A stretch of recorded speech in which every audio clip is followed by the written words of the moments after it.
Jaya Radha Madhava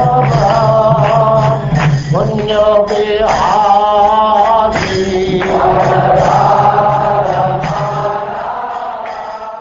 And now we begin the 8th canto, Chapter 1, The Manus, Administrators of the Universe.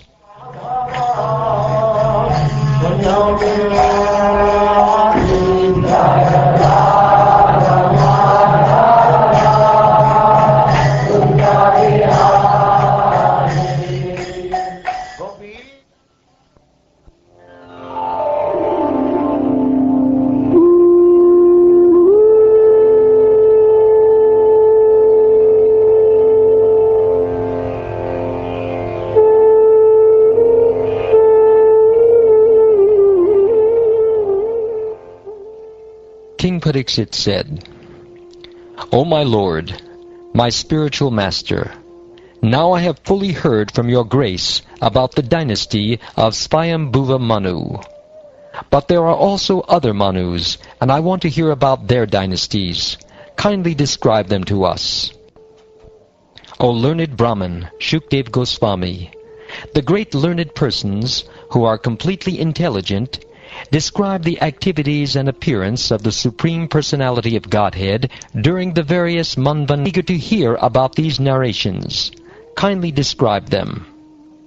O learned Brahman, kindly describe to us whatever activities the Supreme Personality of Godhead, who created this cosmic manifestation, has performed in the past manvantaras, is performing at present, and will perform in the future manvantaras. Shukdev Goswami said, In the present kalpa, there have already been 6 Manus. I have described to you Swayambhuva Manu and the appearance of many demigods. In this kalpa of Brahma, Swayambhuva is the first Manu. Swayambhuva Manu had 2 daughters named Akuti and Devahuti. From their wombs, the Supreme Personality of Godhead appeared as 2 sons named Yagyamurti and Kapila, respectively.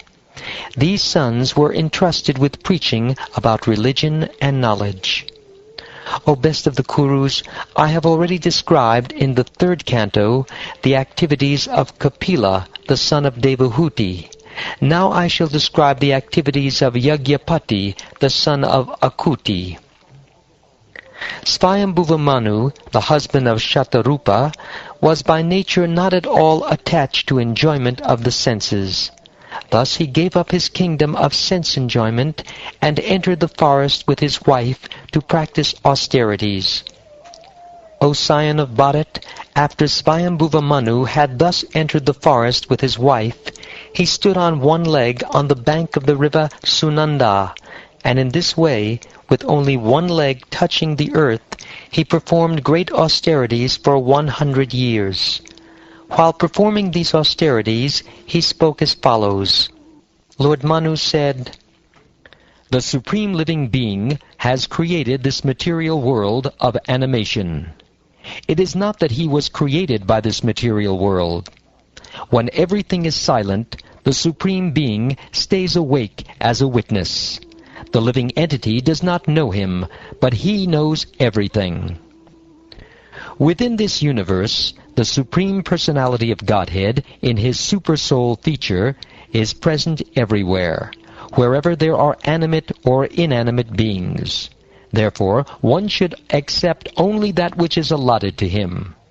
One should not desire to infringe upon the property of others. Although the Supreme Personality of Godhead constantly watches the activities of the world, no one sees him.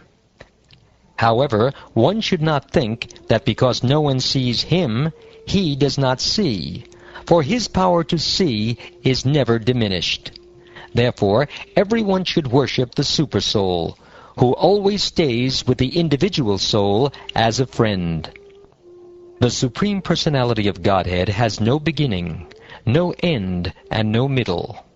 Nor does he belong to a particular person or nation. He has no inside or outside. The dualities found within this material world, such as beginning and end, mine and theirs, are all absent from the personality of the Supreme Lord.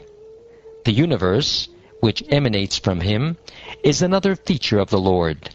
Therefore, the Supreme Lord is the ultimate truth, and he is complete in greatness. The entire cosmic manifestation is the body of the Supreme Personality of Godhead, the Absolute Truth, who has millions of names and unlimited potencies. He is self-effulgent, unborn, and changeless. He is the beginning of everything, but he has no beginning.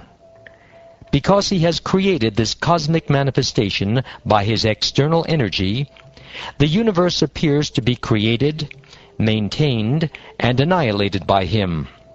Nonetheless, he remains inactive in his spiritual energy and is untouched by the activities of the material energy.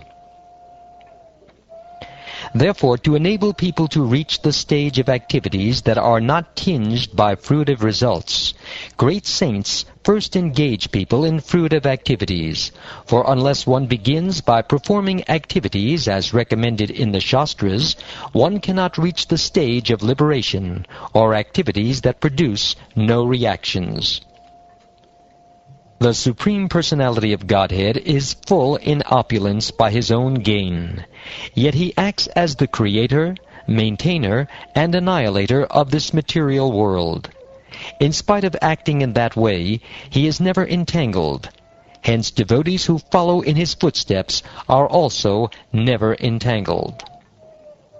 The Supreme Personality of Godhead, Krishna, works just like an ordinary human being, yet he does not desire to enjoy the fruits of work. He is full in knowledge, free from material desires and diversions, and completely independent. As the supreme teacher of human society, he teaches his own way of activities, and thus he inaugurates the real path of religion. I request everyone to follow him.